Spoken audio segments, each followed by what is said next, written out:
Hachette Audio presents The Stolen Year, How COVID Changed Children's Lives and Where We Go Now.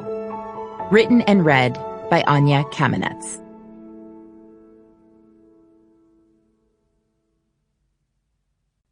The Stolen Year, How COVID Changed Children's Lives and Where We Go Now by Anya Kamenetz. A note. Where people are identified by first names only, those names, and sometimes other minor details, have been changed to protect their privacy, with the exception of David in Chapter 6, who I originally interviewed for NPR and agreed to use his real first name only. Heather in St. Louis chose the pseudonyms for herself and her children. Introduction. In early March 2020, Dr. Dara Cass sat down with her 3 children at home in Park Slope, Brooklyn, and told them they were going to stay with her parents in New Jersey for a while. "Think of it like summer camp," she said. "Am I going to die?" 7-year-old Sammy asked. A slender goofball who likes to sneak into his dad's study to use his VR headset, Sammy had a liver transplant when he was 2 years old to reverse the progress of a rare genetic disorder. Dara was the donor.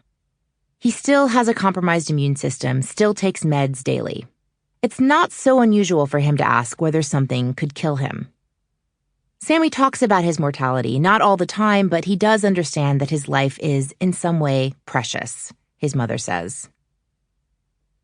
Dara had started to see her emergency room fill up with patients with cough, fever, and shortness of breath.